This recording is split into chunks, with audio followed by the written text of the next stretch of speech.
This episode is brought to you by Simon Tame. Stephen. Andrew. Fancy spending a quiet night inside number 9? When don't I?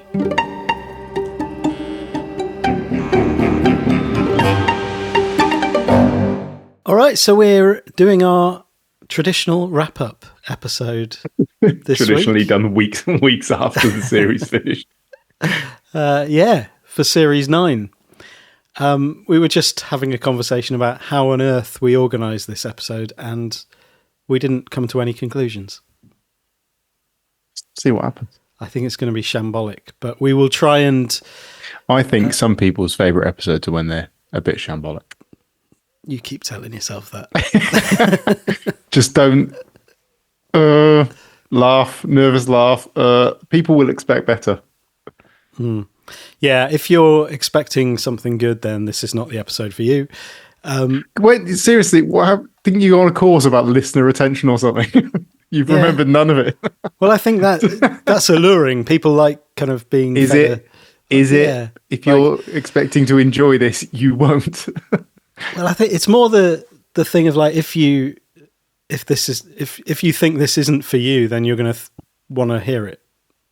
If you're being put off listening to something, then you're going to be like, oh, I need to listen to that. Why don't they want me to listen? What don't they want me to hear? Exactly. Yeah.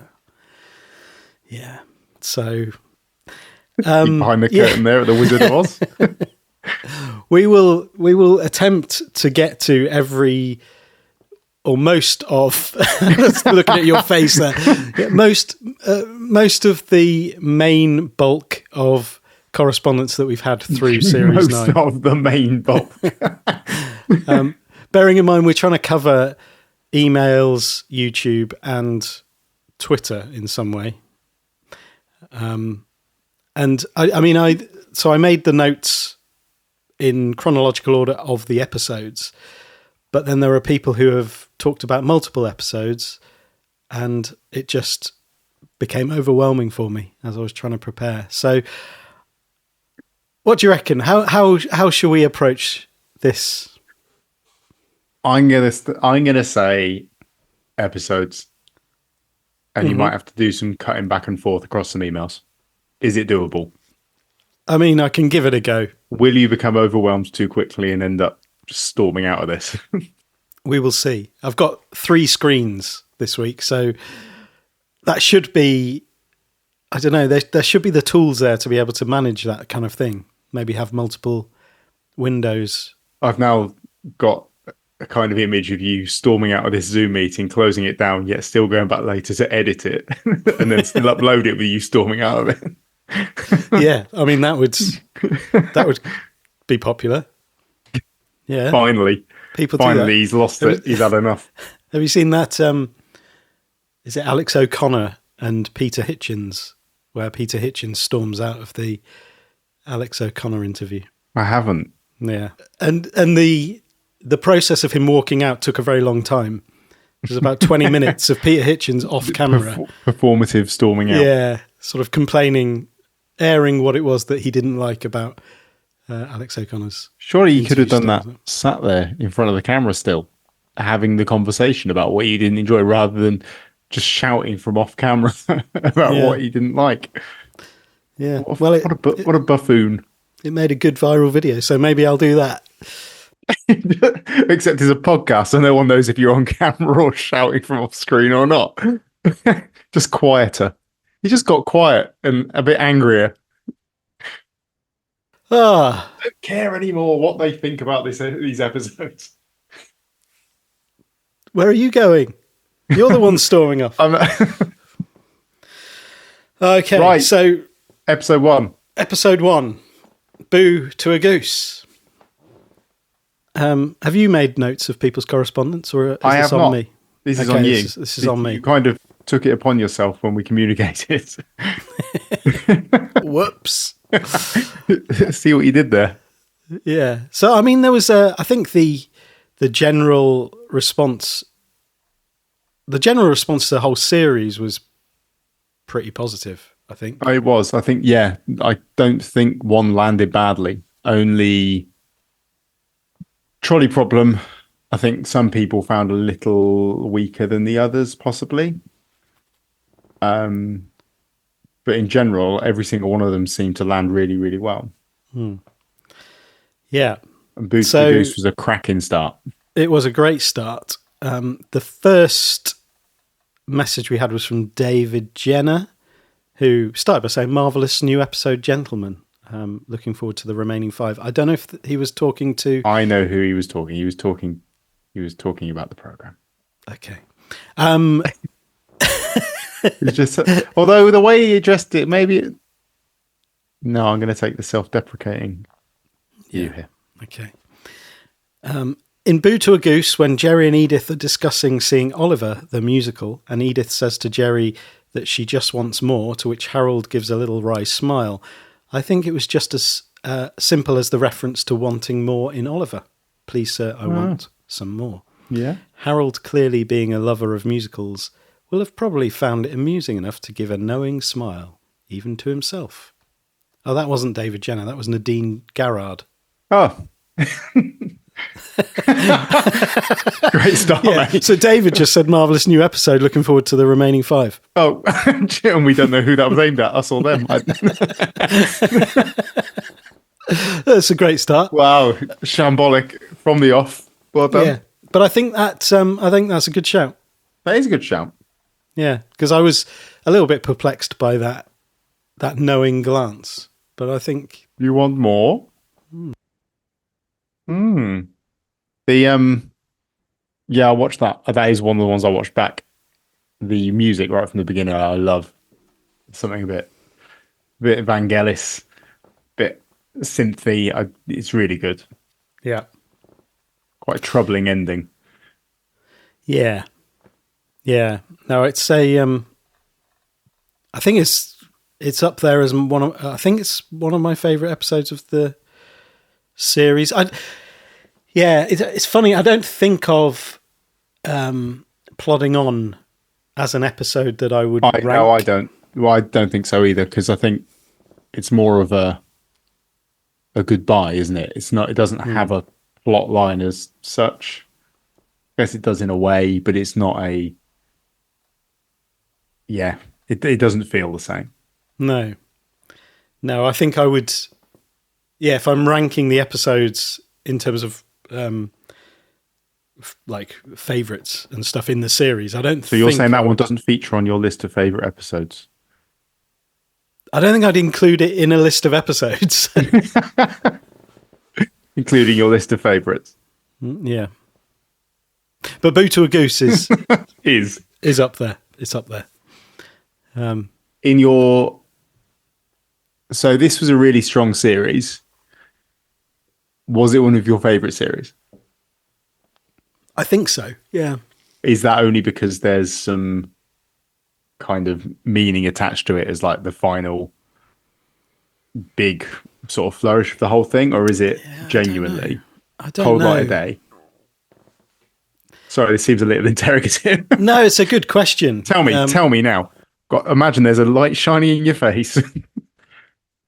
It's a good question. And I think this sort of takes us on to an email that we got like halfway, I think it was halfway through the series, from Lewis, who had some theories, and he was kind of testing them out on us, about the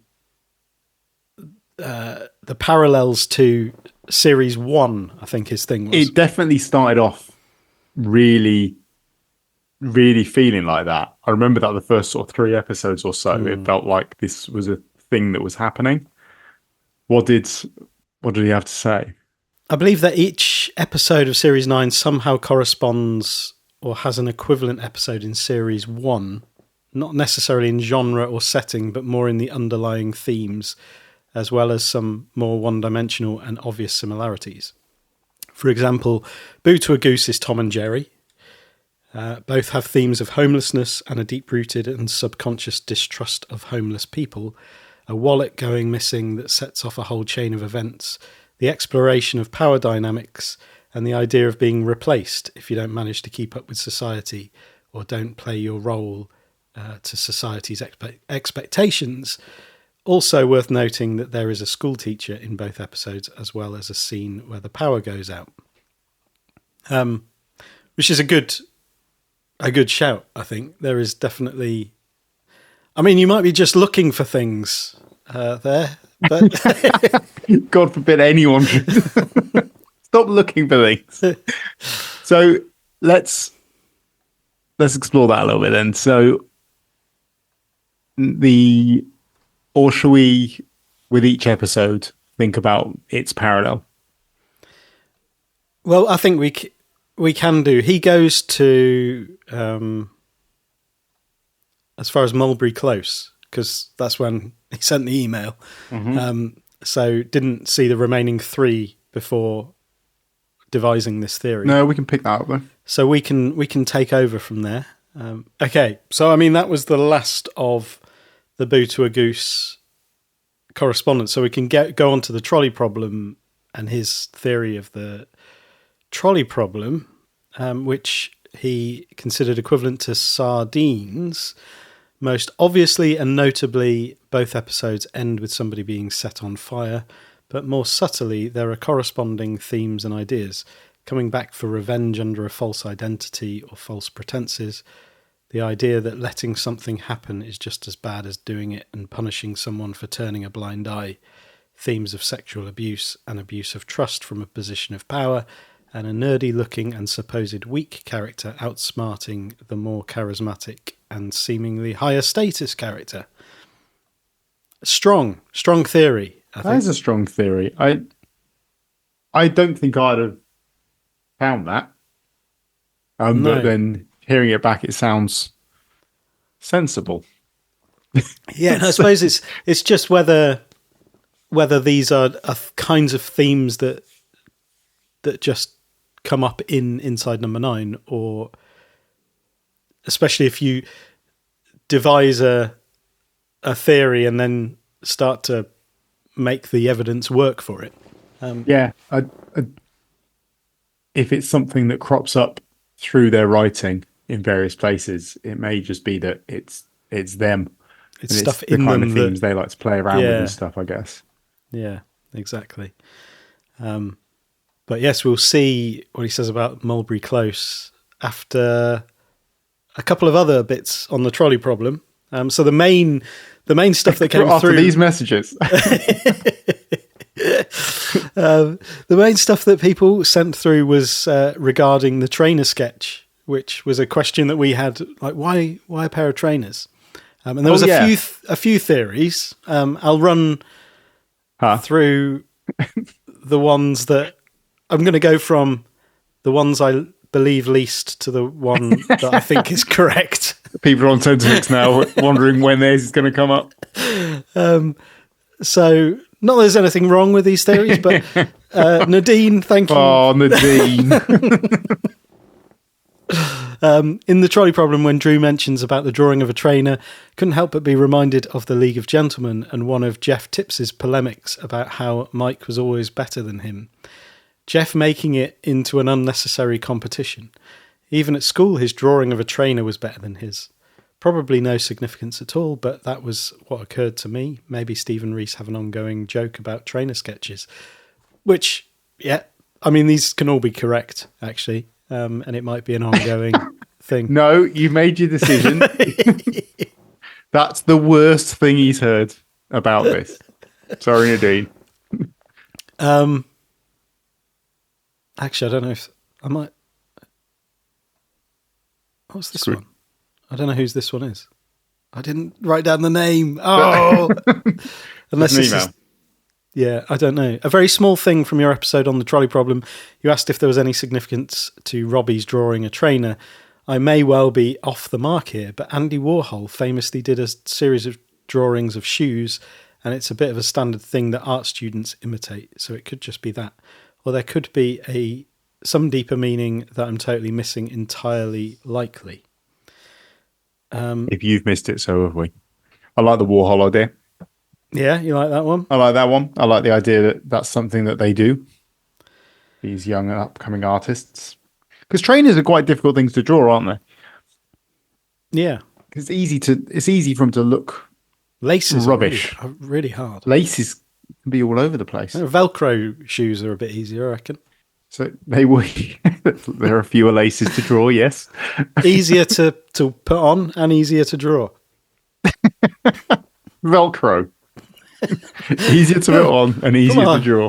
This episode is brought to you by Velcro. You're going for that Skechers slip-on brand deal next. That's it. You know what's easier than Velcro? Nothing. Nothing is easier than Velcro.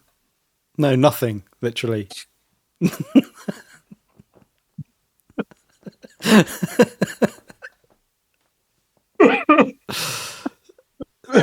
Oh, you okay? Beer just came out of my nose. Oh no. What a waste. That got me. Cheers. Yeah, so I'm not sure who sent that. I'm really sorry. Oh, I failed. I'm going to search again. We need an administrator. We have one. He's just not very good. He's just not very good. That's true. Lizzie. It was Lizzie. There we go. Lizzie, better than Nadine, but not as strong as Amelia.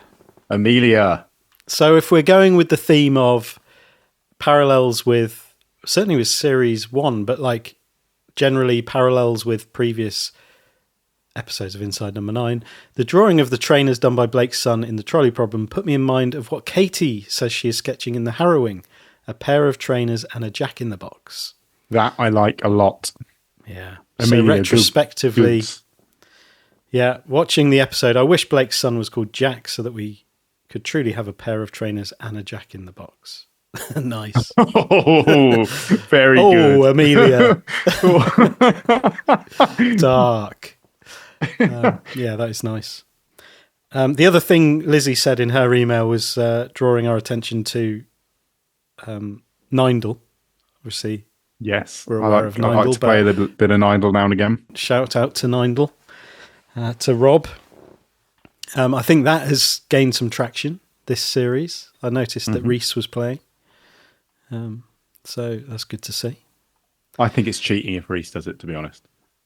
I mean, it's a dangerous thing to do as the creator. Is Reese in a better position than we are to play it, actually? I don't think he is.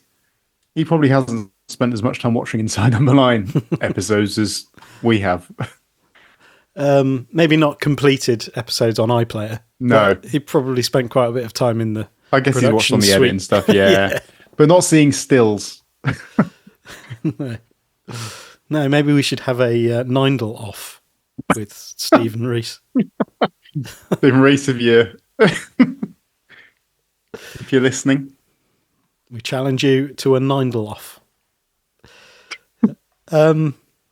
Yeah, I think that was it with the trolley problem. It was just mainly about trainers. So let's go to Lewis's. Do we have anything we'd like to say about that show? Like I said, I think it was one that people possibly enjoyed the least. Just off of what I saw after it. Yeah, I got that impression. I think it's a solid number 9. I think it's got the power dynamic stuff. It's got the twisty McTwist. It's got the slightly farcical element of the two of them poisoning each other at the same time. Yeah, I think that's a good scene. There's a few good scenes in it. I think in terms of offering something completely different to other episodes, it doesn't feel like it quite does that. But no, it's a solid Inside Number 9, I'd say. I think so. And where do we head next? Mulberry, isn't it? Mulberry Close we're going to next. So Lewis about this says Mulberry Close is harder to pin down. So the theory's already worse than communication. The wheels are starting to come off. And because I haven't seen the last 3 episodes, excuses are coming, of Series 9, I can't use deduction to work out for certain which episode it corresponds to. But so far, I believe it to be A Quiet Night In. Both episodes have themes of voyeurism, a couple arguing not knowing that people are witnessing and paying attention to it.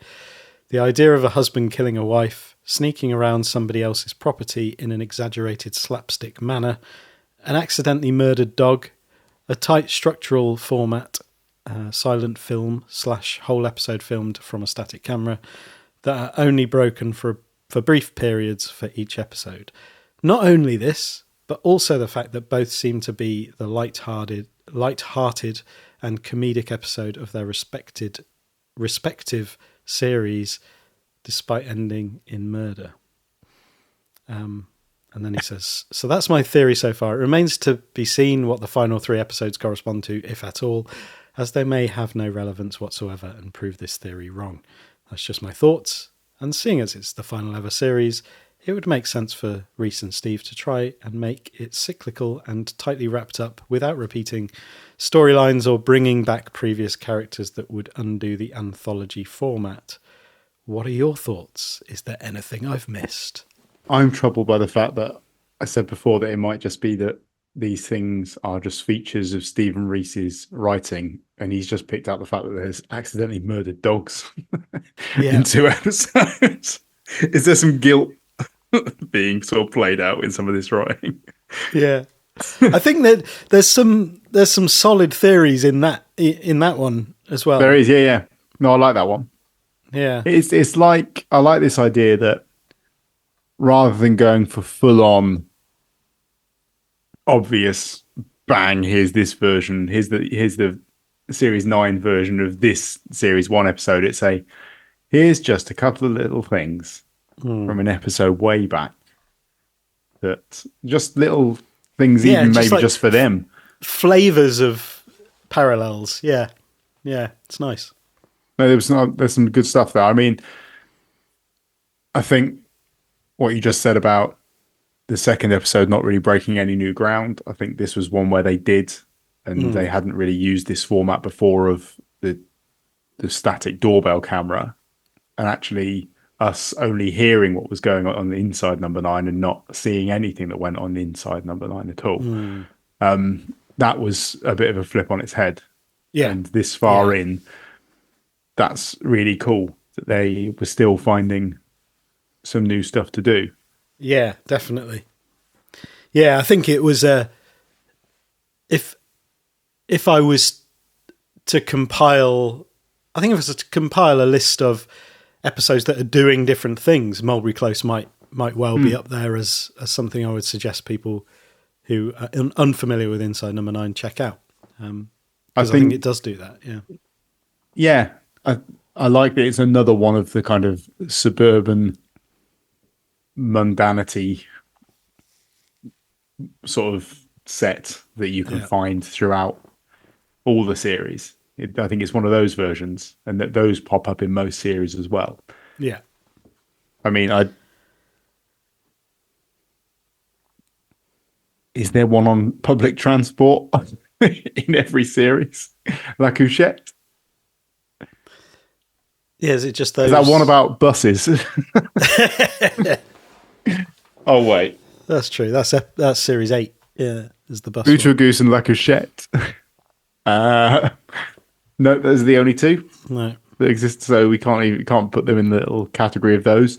But yeah, this is the one for this series that is just how much fun you can have with just how boring it can be in a cul-de-sac.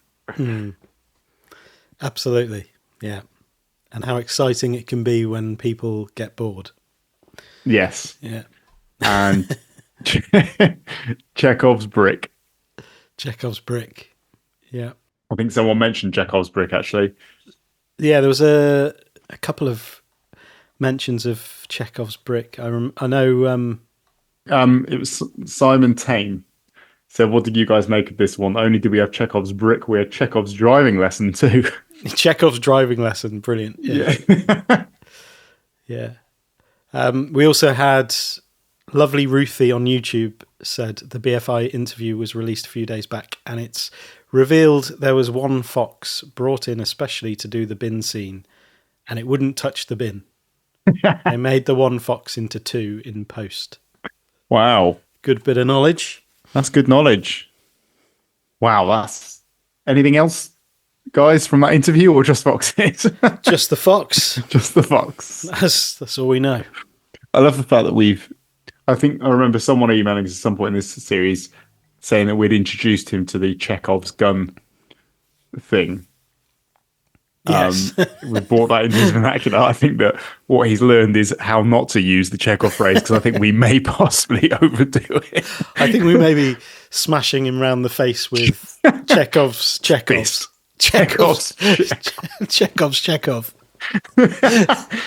We put it in there early on, and now here it is. Yeah. It's the thing that's stuck. I was thinking the other day, there's some things that haven't re-emerged that much, such as chloroform. Oh, I wish that had. Yeah. It's good. There's still time. And James Mason. That's why I said Jason. Jay, you're going to portmanteau people's names now. Sorry, James. Simon Tame, same. He said, as much as I love Reese's performances, accents have never been his strong point. His accent in this, I kind of like his accent in Mulberry Close. I was watching it earlier, actually, it's jarring. And it is jarring. It's a weird one. It doesn't sound naturally. I can't pinpoint what it is. Where is it? Does it have an origin? Is it? I was wondering whether it's somebody who, because there's all the references to the Hacienda and his, clubbing days in Manchester. And all that sort of, but I wonder whether he is a bit of a suburban guy who creates an accent that he wishes he had. Okay. Maybe that's being kind again. A bit like, what was it with Steve? Oh, the thinking out loud accent that Steve has. Yeah. Yeah, people didn't enjoy that one, did they? Where was that his redneck one? But that's in her head. That's her, projection in of her head. Steve Louisiana shitter accent. Louisiana accent that she has projected. Oh, it wasn't redneck at all, is it? Was it? It was, yeah. Yeah. Maybe I'm doing that with Reese, giving him an out. I don't know. This is just how the person in the Netflix documentary played the part in the Mulberry Close murders. Yeah. So it's not even Reese doing his accent. It's Reese doing the accent of a character doing an accent that isn't really their accent because they're kind of projecting some kind of desire to be in the Hacienda scene. Yeah, there you go. There you go. That's why it's a bit iffy. It's about 4 times removed is what from reality is what the problem is. That episode never got made 4 times removed. No, it didn't. They only dead go once. Yeah, in the removed quadrilogy. Yeah. And then we move on to Control Alt Escape. People didn't like. They didn't like your theory, or no. It wasn't even really a theory, was it? It was just I think it was a point that you made that. No, I think it was the case. Yeah, I think he's dead. We had a few people say no, and they were unwilling to even comprehend. I'm sorry, I'm not willing to engage or indulge, rather, just things that make you feel better about this. I think he's dead. I know you do. I think that was his last gasp. You're sticking with that. I am. Sticking with, see, last gasp. Oh, there you go. We might there have... you go. Bingo. So, okay, are we into the parallel? So the last gasp is the parallel for Control Alt Escape. Go on. I'll hand it over to you. That's it. That is the entire depth of it. He takes a last gasp and then dies. That's it. Yeah. I can't think of any other. Doesn't need to be. Yeah, this was the one that I had actually noted something that I wanted to say in the original episode, but completely forgot to say, go on. which was that the music in this episode is very reminiscent of Hotel California. Oh, is it? I don't think that feels like a coincidence. The lyrical content, not being able to leave and all of that sort of stuff. Yeah. Because it's all... Is Hotel California going on in his head, or is it a haunted hotel like in The Shining? I don't know. Well, it reminded me of, in Simon Says, where you get the Kraftwerk theme that is not explicit, but it's like, that does sound like it, doesn't it? Yeah. That one. It was kind of like that sort of... Put you in mind of. Yeah. So it's whether Christian Henson was just listening to a lot of the Eagles. Which I don't imagine. Maybe he's just having a phase. Maybe he's having a phase. I don't know. Christian, what's your favourite Eagles album? I have to say, the best of the Eagles. Yes. That would be the only one I could possibly name. I don't know many Eagles songs, to be honest. No. If I don't... Desperado. You've beat me there. I only know that because I watched a video about how the Eagles have been miming. Oh, yeah. Yeah. Allegedly. I think we spoke about that. Don't sue us. That'll be in the same month about people getting rid of our videos on YouTube and suing us for slandering the Eagles. What the run. But we're not here to talk about the Eagles. So you started it. I did, yeah. But do you think that's fair? No, I think that's fair. I think, yeah. If you were going to write some music to go along with someone being trapped inside some sort of hospitality experience, then that would be a good place to go. Hospitality experience. Well, I was trying to think what would link escape rooms and hotels, and those are kind of it, really, aren't they? That's great. Trapped inside a hospitality experience. It feels less hospitable when you're trapped in it. Yeah. Yeah, there's a tipping point, isn't there? When is a escape room no longer fun? When you can't escape. Yeah. Because there's an axe murderer. There's actually in your head, because you're actually in a coma. That's when an escape room isn't fun. It's quite niche. Yes, there was a few people who have said, of course it's a happy ending. Lovely Ruthie again. There may be a tough road ahead to recovery. Well, there you go. There's another last gasp thing there, because even if it isn't literally his last gasp, we've spoken before about the fact that there are not many happy endings in this program. But Last Gasp was one where there was. Oh, so is this winning you around? Ending. No, I'm just trying to fudge it. but no, he's dead. But Lovely Ruthie says, as there are so few of those in Inside Number 9, we should grab them. So yeah, great. Great. So what you're saying is that it's a happy ending because there are barely any happy endings. I think you should go back to your own logic and go, there aren't many happy endings. This probably isn't one. Yeah, but if we go to Lewis's logic, we realise that there are parallels between Series 1 and Series 9, and this is obviously paralleling Last Gasp. Or we go with Lewis's one, and this is obviously paralleling Last Gasp as he takes his last gasp. Oh, yeah, because the guy does die in Last Gasp. Yeah, he does, yeah. That's why it was his last gasp. Not one of many remaining gasps, was it? We've all had those. It doesn't have quite the same ring, does it? No. One of his last gasps, maybe. We'll see how this pans out. So, I'm sticking with it. Well, I'm not buying this. Also, I think it wouldn't have worked as well with a grim ending. The 9 was so good, it made me smile for days after. So are you going to take that away? I'm taking that away. The key bit there was I think. And then So this is the most militant I've ever been on this. You are.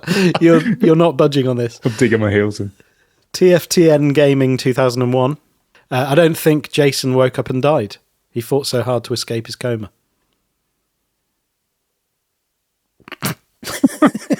You're shrugging away there. I don't know what you want me to say to this. I'm giving you the same response will apply to all of these. These are people trying to make themselves feel better. I mean, my response to that was, I don't think Jason woke up and died. I think he just died. You could wake up dead tomorrow. According to your theory. Well, he just died. No, I don't. Well, his eyes opened and that was his last gasp. That's my link as well. I think it's perfect. I think I've absolutely nailed this one. I think you have, yeah. Thanks, mate. I don't think we had any correspondence about Curse of the Ninth. Did we not? Well, no. Well, that's actually no, we didn't, because we spoke about this, didn't we? And the fact that no one's come back to me about the fact that I kind of ripped the beating heart out of the head. Oh yeah, you've been on one this series, actually, haven't you? I have. Yeah. I'm sorry.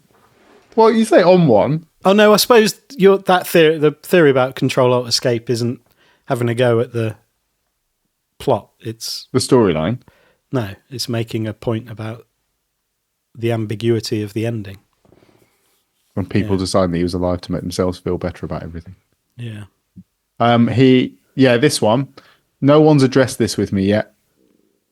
Do you want to reiterate what your question is about this one?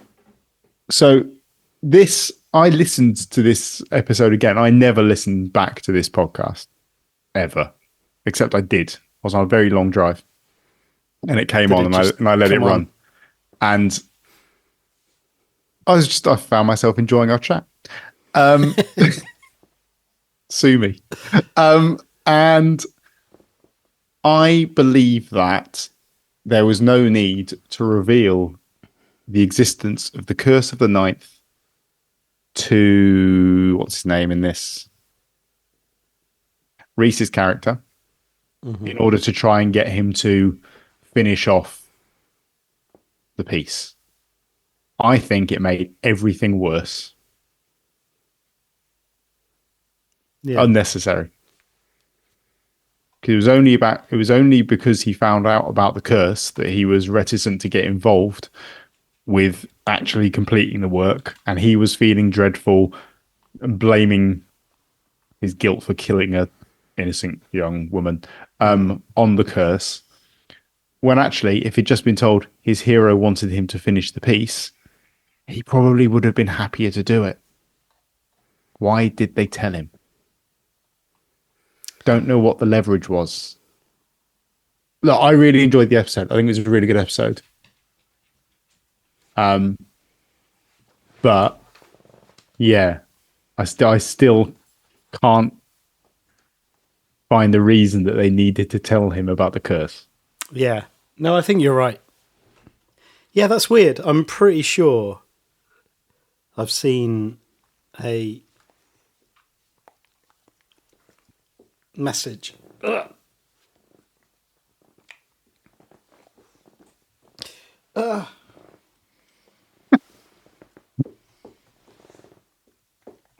getting attacked. It's all gone to hell in a handcart. Where's my... the bits come off my headphone.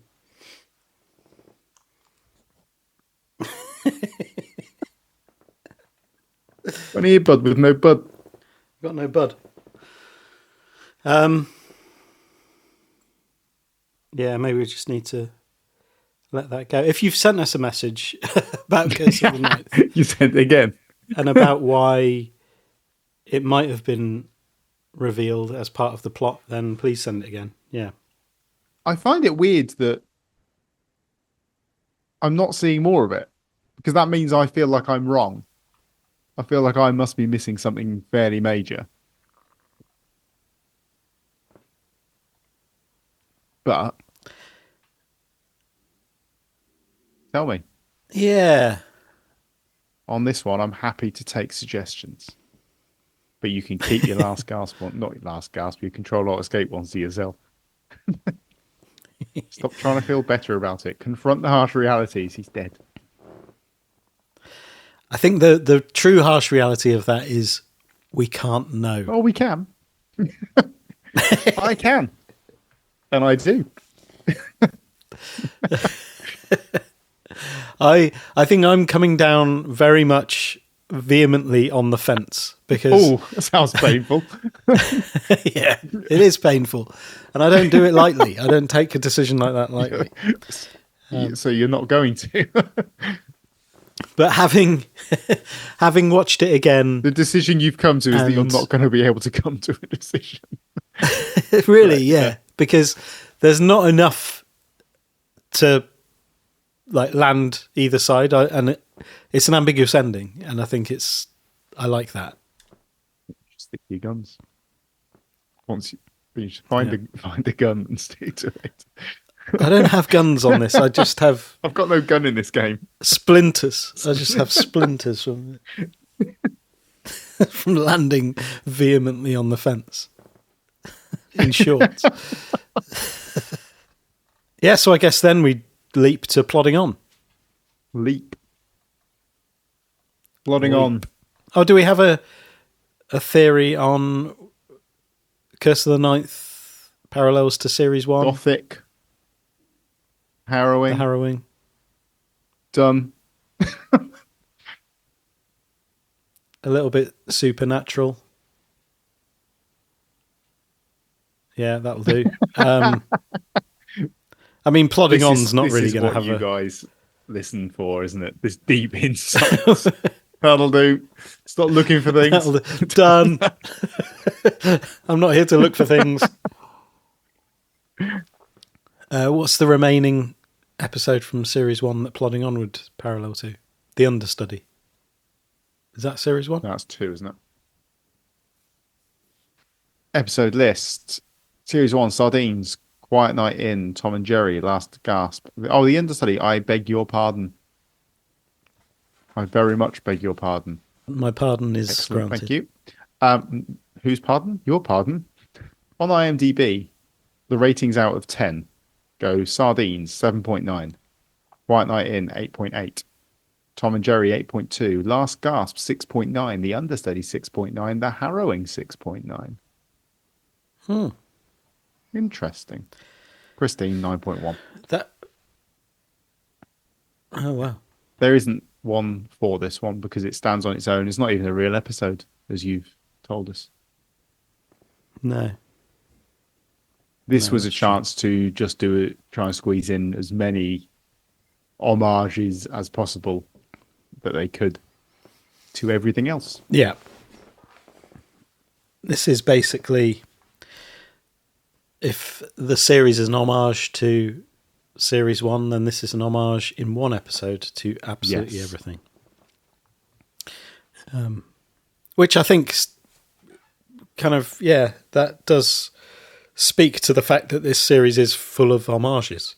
Whether I wonder if that was deliberate or not. Maybe it was that they were going through this process of kind of wrapping it all up. It was kind of something that was going to happen, that maybe they accidentally just returned to some stuff from the beginning, because I imagine they spent some time.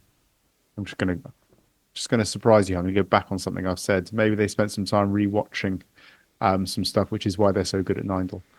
Rewatching some things, and just because the last episode was always going to be as it was, they spent some time revisiting some of the stuff, and maybe that kind of wormed its way into their writing for other episodes in the series.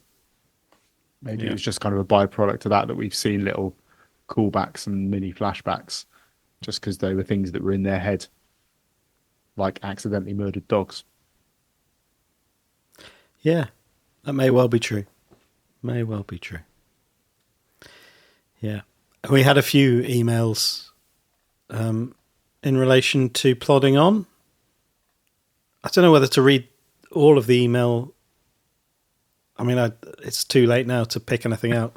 So I'm just going to do that. Okay. Strap in, guys. But yeah, Adder312 on YouTube said, "Hello, lads. This is probably the first comment I have left on your channel today. Today? It's probably the first comment I have left on your channel. Today I felt compelled to be the first." There you go. Not the first comment he's left on our channel today. "I have been listening to the two of you since the beginning, and this podcast has been a solid companion to my watching Inside Number 9. Kind of like a Shearsmith to a Pemberton. I am always amazed by how well you remember and reference every episode and story. You might have changed your mind after listening to this one. And now I wonder what's next for this channel. The realization that the series is finished is quite surreal, weirdly. I also subconsciously wanted the last episode to be like an ultimate cocktail of all the best things about this show in one final balls to the wall, never forget, blow your mind type of story with a definitive, breathtaking kind of goodbye." Cinema on fire. Cinema on fire. Yeah. You're not alone, Ada. So this was different. Also, I'm not British and learned in this episode that Catherine and Amanda are two different actors. In my mind, any one of the two was just the lady from Sherlock and the first episode of Inside Number 9. Anyway, thanks for all the work on here from a follower on the other side of the world. That's nice. I like the fact that this has been referred to as the Shearsmith to the actual show's Pemberton, when this episode involved the Pemberton trying to go off to do something new and the Shearsmith being upset about that because he's nothing without Pemberton. Yeah. Cheers. That's true. I like the meta aspect of that is, yes, we're fucked. This is our wrap up of the very final season, and we haven't even managed to keep it together for our normal thing. It's finished. That's it now. Can't deal with it. Shearsmith's gone. Pemberton's gone. We're Shearsmith. Oh, yeah. We're Shearsmith. Oh, dear. Next one, Adrian. Oh, by the way, are you reading out these in order of how much you enjoyed them or not? No, not these ones. Rest easy, Ada. Adrian. Oh, wait, Ada was the first one. Ada 312. Wonderful episode, guys. This is Adrian now. It's been so great listening to your thoughts on these episodes. About the 9s on the bathroom doors, they are all actual 9s from episodes, but it's specifically interesting about the two different doors Reese emerges from in the episode. When he comes out as Steve's being interviewed, the door is the one from Deadline, which I think is interesting because of the fake out of Steve dying in that episode and how scared Reese is when that happens. Like it. Which could be a parallel with this episode having Steve pretending to seizure and be ill, and how Reese says he was scared. Also, the more obvious parallel of them playing themselves in both the episodes. Then the door that Reese comes out of in the end scene when Steve has come to apologise is the Bernie Clifton's dressing room door, which is yet another reference to that episode, along with the parallels of the argument and them making up. Like I said, it's been fun. It's been so fun listening to all the episodes from you two and hearing your interpretations of the show. Yes, I think there was a couple of people who said the doors all corresponded to episodes. I do like the Bernie Clifton angle, actually. Now I think about that. And how much people like that episode and how much there is. I guess it's because it's about a double act, and a double act who are on bad terms, almost out of caring for each other too much. And that's kind of what this episode is about. Yeah. It's almost like really, really Bernie Clifton. Yeah. This episode, isn't it? And brings home how personal Bernie Clifton was, I think, in many ways at the time. Yeah. Yeah. No, I like that. I don't like the fact that I really liked my theory about the doors being 9s to episodes that went down the shitter. In fact, I kind of prefer that to the fact that they all represented real episodes. Maybe they don't. Maybe people are just making stuff up just to make themselves feel better. I think I'm going to have to concede this one. Don't back down, mate. You don't have to. I mean, I think they missed a trick. I'll be honest. I think, yeah. I'm not saying I could have written this episode better, but just toilet doors. It's my level of humour. That's right. Then UD Keys. In your review of Curse of the Ninth, you guys made a point about how the composer Burnham instructed that themes from the beginning of the symphony should be revisited at the end. So this, again, I think this reinforces Lewis's theory.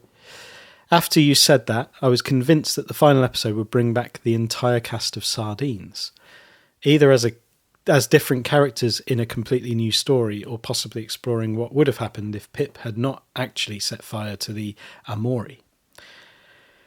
Anyway, I was partially right, and I think the whole galaxy of stars at the wrap party was the best idea.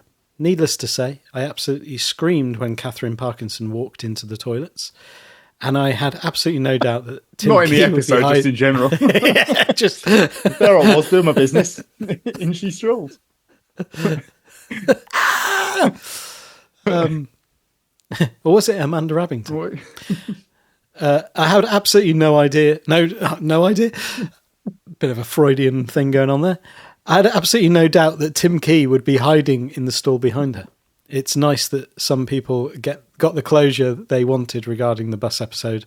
I agreed with you, however, in that doing the prank was better than the actual bus episode would have been. Thanks, gents, for very much for your Inside Number 9 convos and analysis. I've enjoyed delving inside Number 9 with you. Thank you. Thanks, UD Keys. Thank you. Yeah. Some of us didn't get the closure we wanted. What about Burning Cinema? Burning Cinema. Bernie Clifton's. Yeah, one of the characters. Oh, here comes Clifton. His old Bernie Clifton. Setting fire to cinemas again. Jerry can full of petrol and a lighter. Why is they calling him Bernie? Oh, you know what he gets up You'll to. see. You'll see. David Redshaw. Not sure if you didn't pick up on it, but it's actually Catherine Parkinson who has the cream on her top lip at the end of the bus section. And they made the final gag in switching hers and Amanda Abington's names around.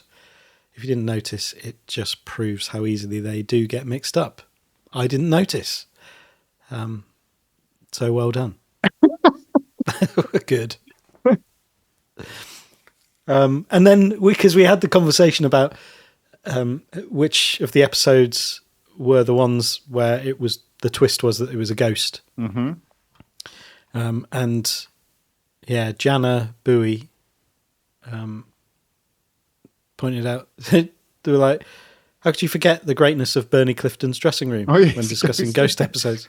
And Tom and Jerry. It was like, yeah, you're right. Yep. Yeah. Okay. Yeah. Fair enough. Overthinking that one. Yeah. So that was all the specific episode related stuff that came through. And there's a bunch of general correspondence that's come through this series as well. I don't know if you want to say anything more about plodding them. No, I think I've made peace with it as an episode now. I think, especially after watching it like the third or fourth time back, no, this is a nice way to end. Yeah, I think it was. It feels now like the only way to end, like definitively. I know the cinema is still standing, but they could have killed themselves off. But the thing is, I think it does leave the opportunity for one-offs. Well, like this was something I was going to ask you about.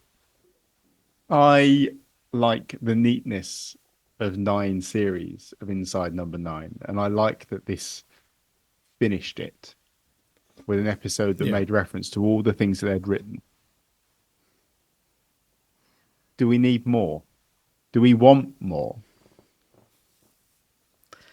Need and want are different things, aren't they? Okay, I think that in the case of a television show being on the television, I think the word need maybe goes out the window and we just go with want.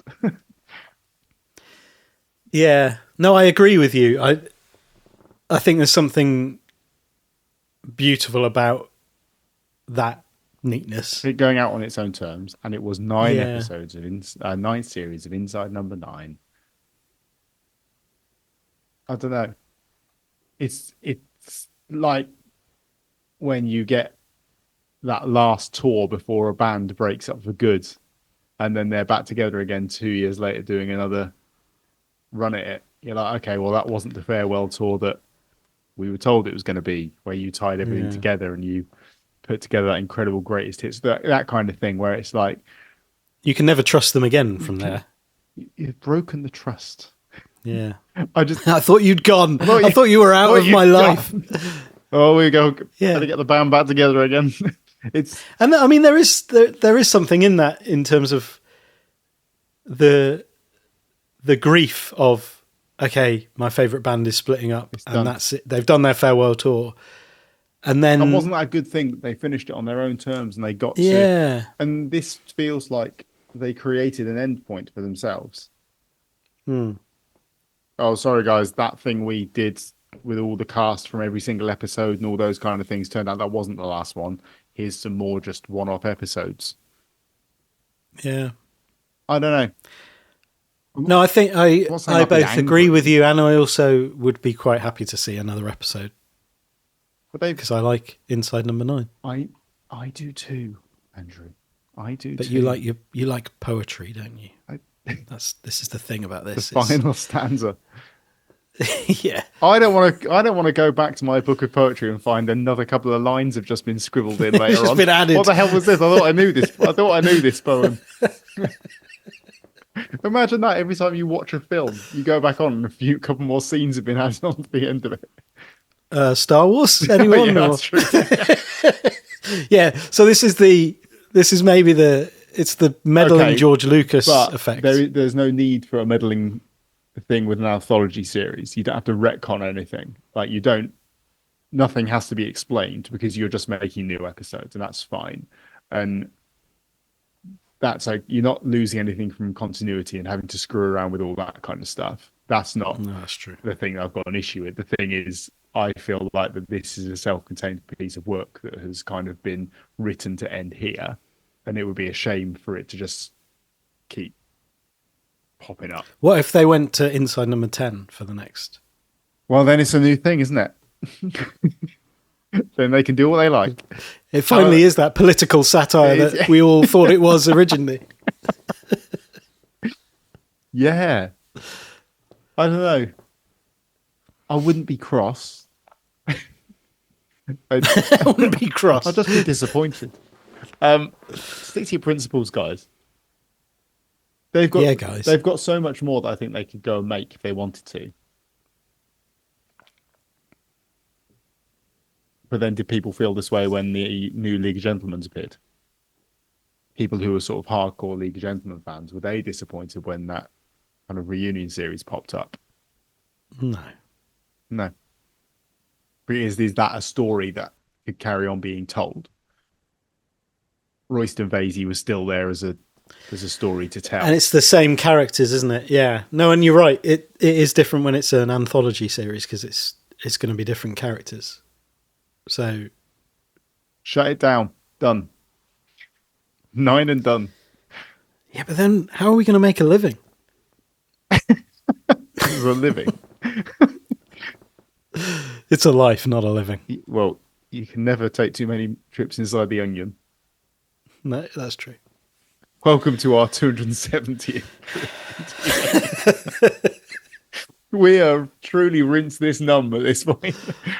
And we are refusing to acknowledge series 10, 11, 12, 13, 14, 15 because we don't believe in them. If Series 18 appears just out of symmetry, I'm okay with it. If you get all the way to 18 and every single episode is a mirror image of its of the first 9 series, then that's something to talk about. That's fine. Okay, I can get on board we'll with start that. talking again then. Until then, we're just going to go around the first 9 series. Rinse those onions numb. We should get to the general correspondence before we run out of tape. American Boy Dylan. Great.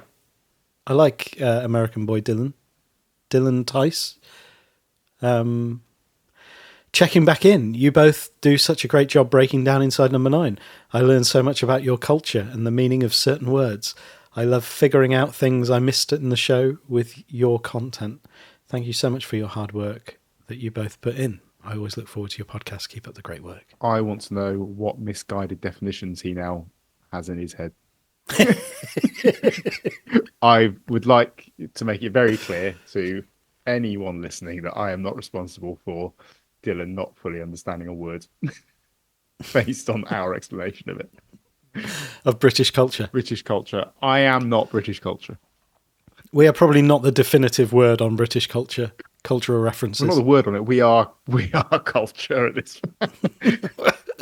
we were on someone's listening list for a degree. What was that? Do you remember way back in time, towards the beginning of all this, someone sent us their suggested listening list for their course they were doing at maybe it was college, and we were one of the suggested listening things for TV critiques.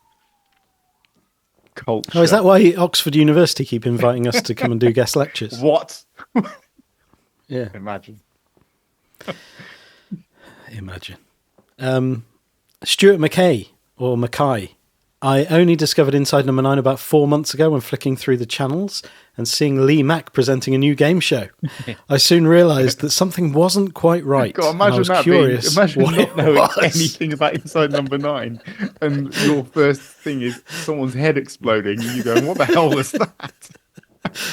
Well, I like a Lee Mack game show. I'll pop this on. Oh, that's not how I'd ever considered that might end up happening. That's amazing that would be someone's first episode. I've never heard of that Inside Number 9, but I do like a Lee Mack game show. Flicking through the channels. I love that. Yeah. I quickly binge watched all the previous episodes and loved the show.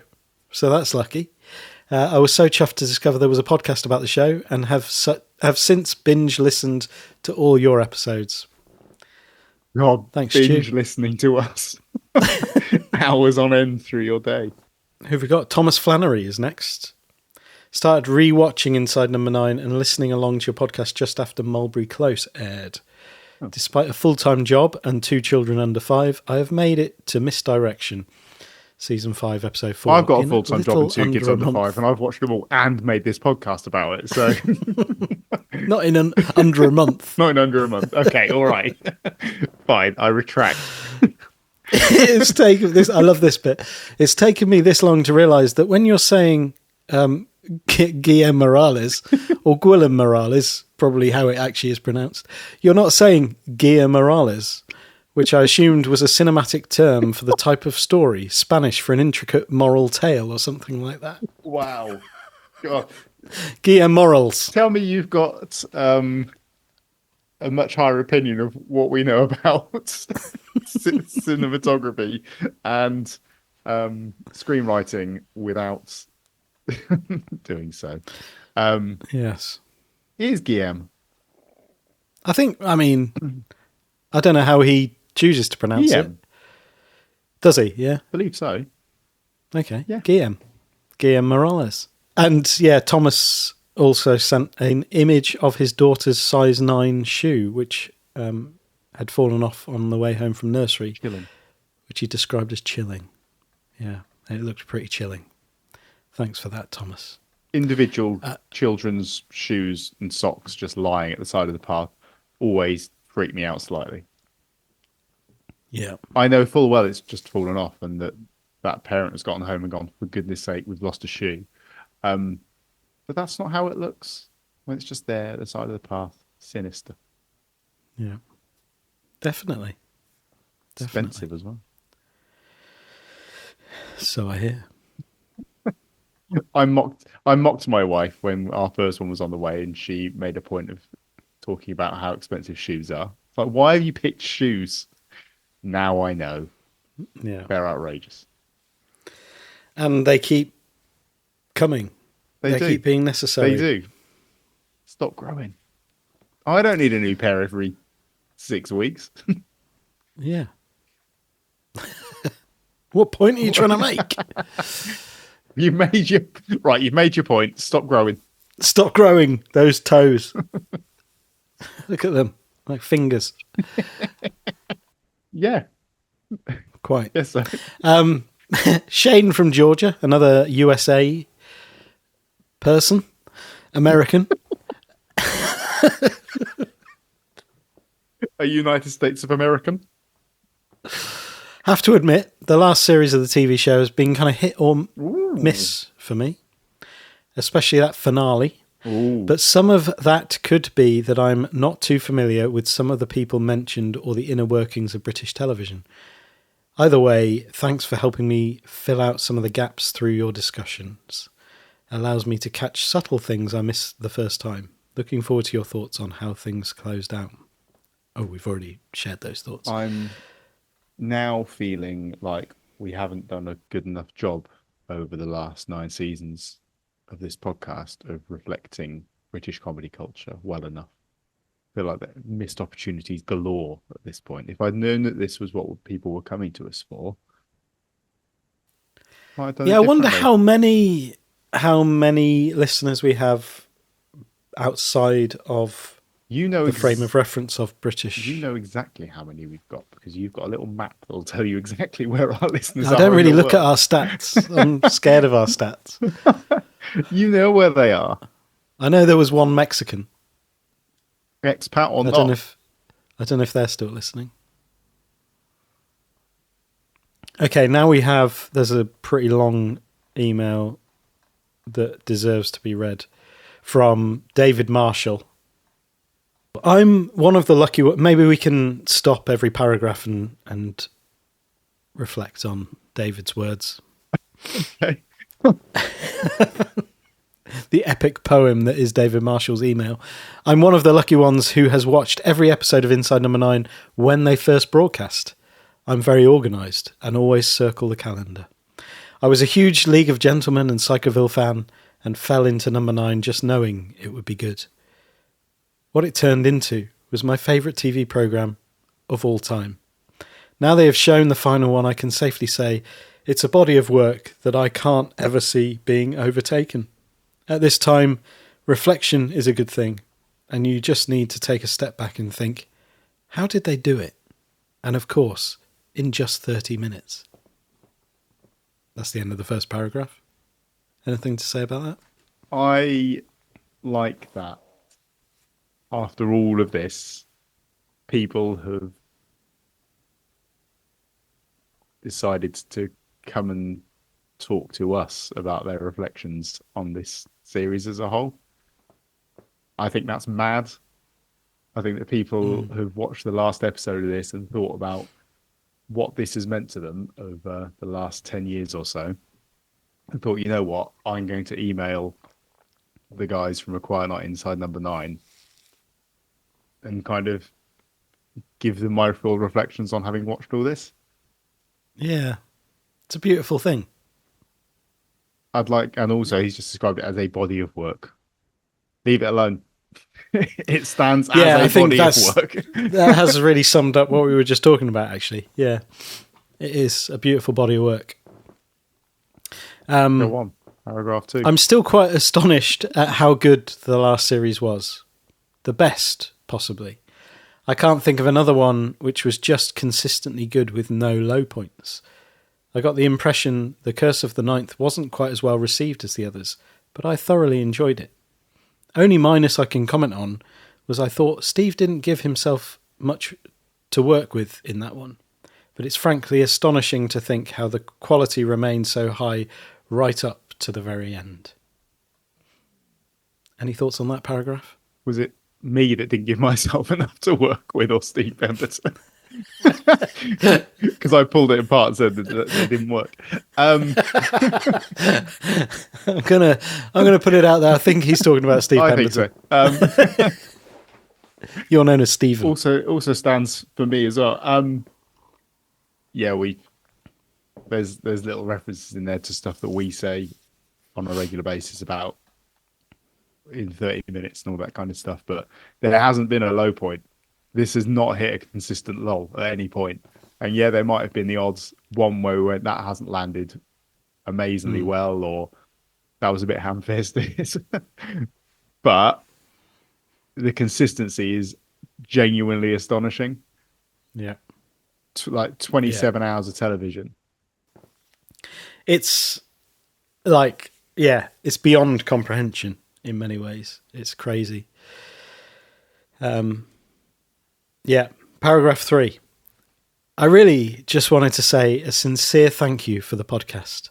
I've enjoyed absorbing every second, I'll just reiterate, every second of your chat, and to an extent judge whether it's been a long or short week when the last episode drops into my new podcasts. This has been a long week. It really doesn't seem that long ago that I found your podcast during lockdown. I really went over the score seeking out podcasts then. Once I'd finished homeschooling, there was just a lot of batch cooking to be done. There was usually... Did I just say there was just a lot of batch cooking to be done? There was usually a lot of batch cooking to be done. Nothing else. Just batch cooking. And I needed something to listen to. I always meant to get in touch right when you began this endeavour, but time just slips away, and I thought it was too late. Can only apologise for not giving you some encouragement when it would have been useful to you both. I like that. I do. I think that's the end of the third paragraph. I think he's heard us talking about the lack of in our darkest hour, in the darkest hour of infuriatingly bad. I think, yeah, it's weird to think that this all started around lockdown time, which was in an incomprehensibly weird time when you look back now at what was going on and what people were doing, and how everything did just go back to normal eventually. From homeschooling and batch cooking, drifted away, and now sourdough making. Yeah, that, and everyone thought that was potentially going to be a new existence that everyone was just going to get used to. We were all going to be doing all these different things, and that didn't happen. But yeah, there was no reason for some podcasts remained. Some podcasts stood the test. Only the ones that really mattered made it through. Yeah, because I think podcasting did go through I think even before the pandemic, podcasting was going through a phase of just exploding, and everyone had one. And we joked a lot at the beginning about just our demographic being just be rife with it. Two guys starting a podcast. But I think we've outlasted a lot of them. Yeah. I think we've maintained a level of really, after all this time, that we still maintain that we've never been a lull. It's the main. No, we've never missed a week, and I feel like we haven't fallen down the rabbit hole that most podcasts fall down, which is some kind of weird conspiracy, and they'd start talking about politics and all of that sort of stuff eventually. Yes. So, I mean, now that we've obviously lost our Pemberton, so who knows what's next. But yeah, I'm proud of us for standing firm and well done us. Not talking about our deeply held conspiracy theories that are very important to us. Now would be a good time to push our other podcast. And advertise Athletic Greens. Has your podcast lost its way? Advertise Athletic Greens. Any other supplement that wants to sort of hawk itself at you. Yeah. If you're on the verge of falling down a conspiracy theory rabbit hole on your podcast, you're probably going to be advertising BetterHelp. Talk to someone. If your podcast is becoming limp and unresponsive, you may need Newman. I'm sure you hear this often enough, but you so often make Inside Number 9 even more enjoyable, engaging, and open to repeated viewings with your comments. I thank you so much for the new angles and trains of thought you provide me for each and every episode. It's an absolute pleasure. Here we go. It's an absolute pleasure to listen to. Huge thanks for bringing Chekhov's gun into my vernacular. I love using it and explaining it to folk. Oh no.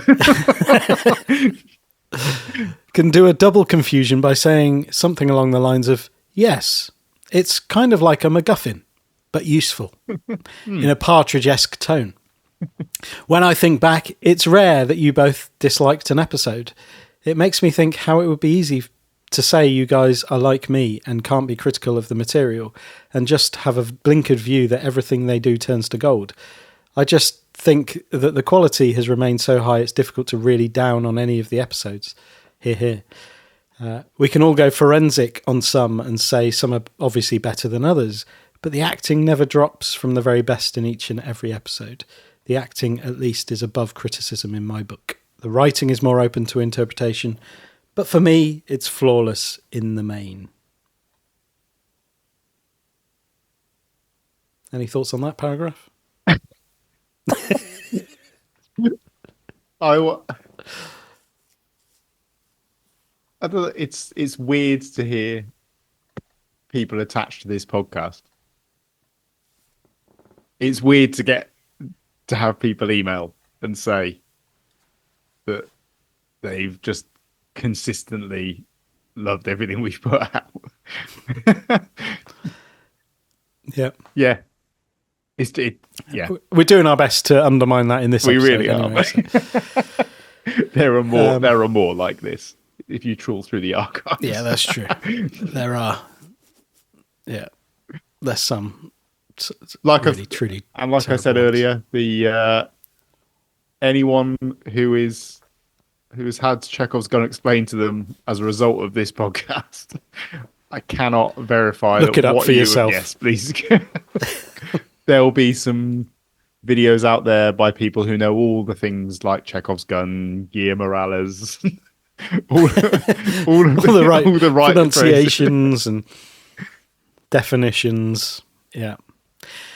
I'm really looking forward to your thoughts on the final episode. I'm sure, like me, you thoroughly enjoyed the references littered throughout and admired Stephen Rees for somewhat turning the tables on those who never stopped going on about Hold On Tight. It was a very nice way to put a bow on things. The ensemble of past guests was just incredible. It was impossible to avoid a wee tear when Con to Partiro, I never had to look the proper name up and don't always refer to it as Time to Say Goodbye, honest, started playing. Yeah, I didn't know that was the name of it. Neither did I. No. Who couldn't recall Christine in that moment and how we felt the first time it slowly started unravelling what was actually happening to her? My guess was that the final episode was going to be a bottle effort with the two of them. Smith and Jones was my thought, with the two of them face to face for the whole episode. Just goes to show you never know what to expect. Oh, sorry, you pausing for Yeah, just in case you have anything to say about that paragraph. No? Oh, you do? No. Carry on. No. I have to say that I felt a bit disappointed that we never got another proper episode, quote unquote. And perhaps one was discarded in favour of what they went with. I also think this one won't stand up to the same amount of repeat viewings as the others. It will very much stand alone. For these reasons, I do think it would have been better as a one-off special kind of episode, but I'm fully nitpicking here and honest enough to say I really just could have done with one last episode, and I'm in denial now it's finished. He wanted to see a cinema burn as well. I wonder how that would have gone, actually. If they'd gone for six actual episodes and then there was just a seventh standalone wrap-up. Yeah. I mean, that's just saying I'd rather have had 55, no, 56 instead of 55, I guess, at this point. So Was it 50, including Deadline? Yeah. So I guess it's much for muchness. I wanted 2% ish more. It doesn't really make any odds that it was a 6 episode or a 5+1 rather than a 6+1. But no, I think I'm tied to the idea now that was it. Yeah, that was the bow on it. Yeah, I think the dust has settled, and yeah, it's fine. Please tell me you guys have at least a few more episodes left in you. I would love an Espido where you both rate all of the episodes low to high. Espido. I like that. I think that's like a good name for an episode where you rate episodes. An Espido. Espido. That would be fantastic. Or perhaps rate each individual series, favourite guest stars, favourite Reese and Steve performances. After listening to both of your critical thoughts for so long, I'd just love to hear your personal opinions. After all is said and done, Bernie Clifton's dressing room just pips Zanzibar for me. Obviously, Christine is right up there, but I could go on for hours about how Love's Great Adventure condenses a month's worth of soap opera into half an hour. Just how do they do it? And makes it good. Or how Wise Owl kept me guessing so much and affected me at the end. Or how The Trial of Elizabeth Gadge has some of the greatest dialogue and laugh out loud jokes I've ever seen in anything. I could go on and talk all day, but I'm not sure how much time you have to read fan emails, so I'll leave it there. Sorry for going on and on. Once again, I thank you, with no irony, for making my life just that little bit better, for giving me even more of something I really love. Apologies again for not getting involved sooner to let you know how much I enjoy and appreciate you guys. Finally, thanks for the sporadic Partridge references. Always well received. All the very best, and I hope you both stay happy and healthy. David. What a lovely email. A beautiful email. Yeah. And we had time to read that. Don't know if people had time to listen to it. They've probably switched off. You told them to switch off about a minute and a half in. So, but what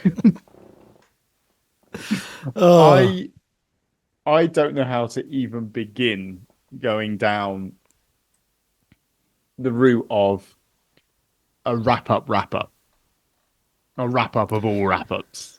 Just a full-on, this is everything. I mean, I think the suggestions of those kinds of ratings episodes might be a way to do that. As like, I think I might need to, or we might need to go down a route where we do try and box some stuff off and kind of categorize the episodes. I think I would find that personally quite helpful. Maybe that's what we do, because I think that breaks it into manageable chunks that isn't just doing every series again. Yeah. Once we've done the scripts. Once we've finished the scripts. Yeah. And then 7, 8, and 9 are coming out this autumn, I think. So in about 2029, we'll start wrapping up the... Yeah, there were a few suggestions for category. Obviously, we just heard that from David. There was also Lou Collins said, I think a potentially fun episode to do would be to pick one episode from each series to make the definitive Inside Number 9 anthology. Would be tough, but could be interesting. I know because Rob Fennick has been doing, I don't know if have you seen the voting? Like the World Cup of episodes, which is crazy. I mean, I've been doing the votes on our channel. I don't know if you saw. Yeah, I did see some. I stole your right to that.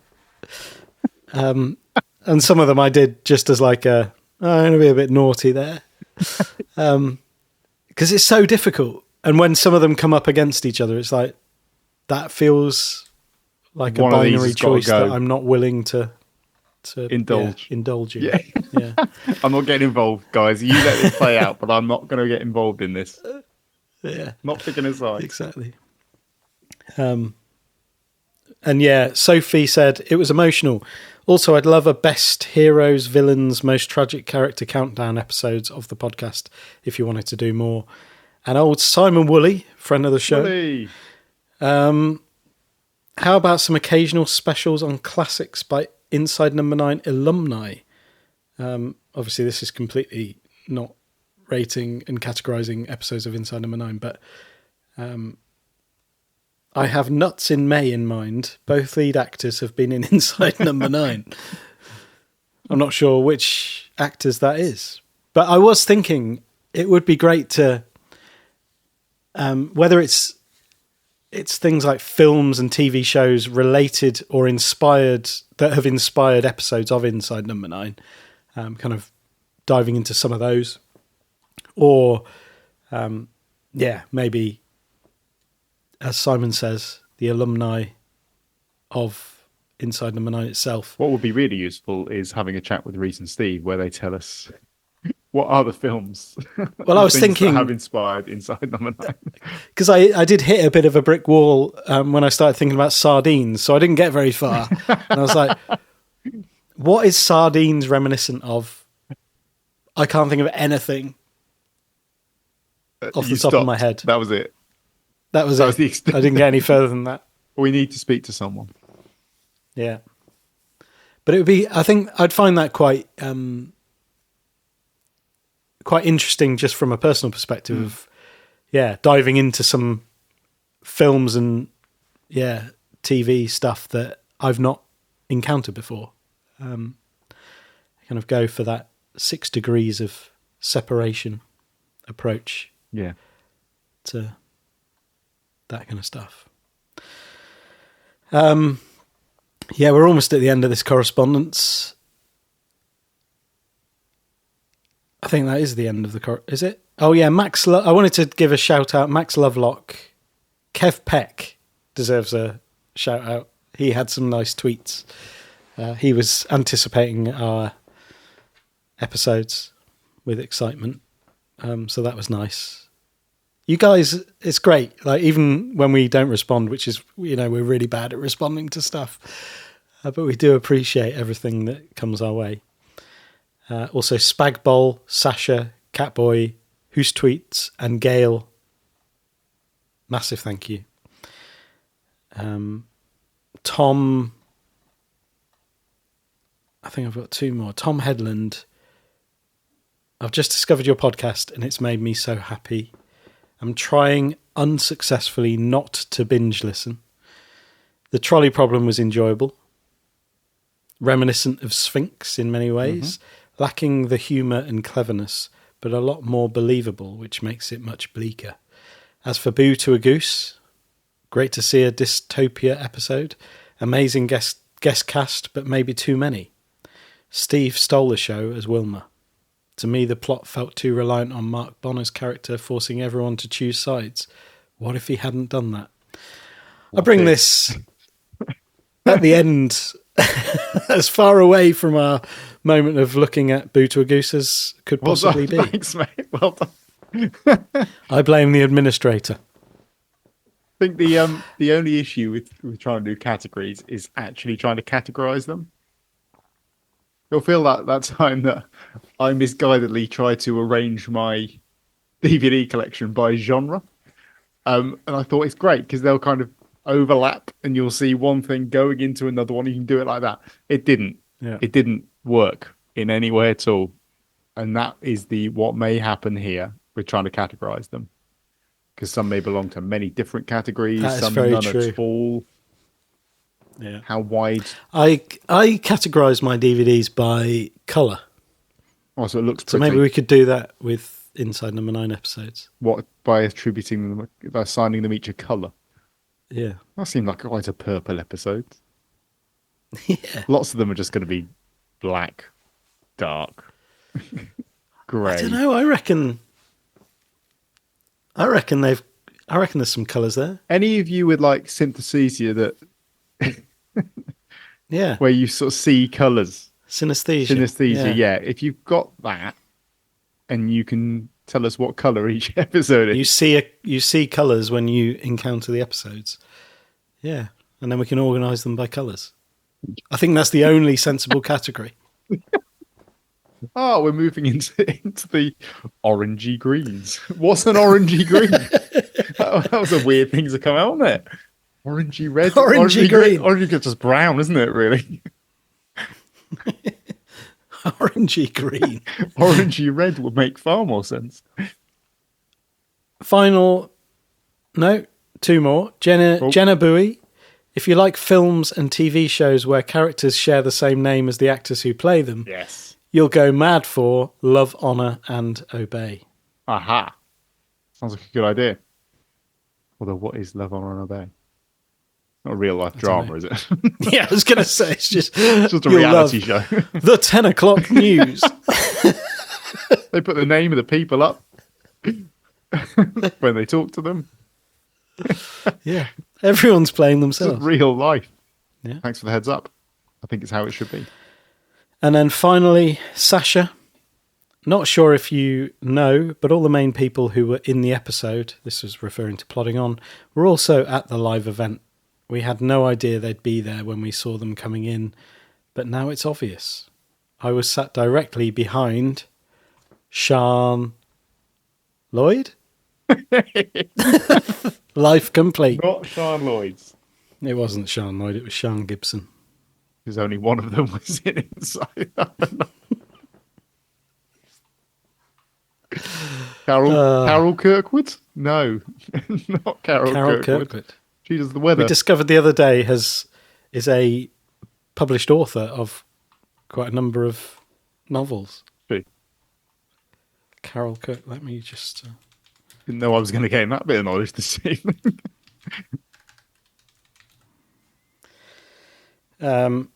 Once Upon a Time in Venice, Secrets of the Villa Amor, Under a Greek Moon, The Hotel on the Riviera. Okay. I don't know what sort of novels they are. I'm going to say romance by the sounds of things. Romance and weather. Lots of pathetic fallacy.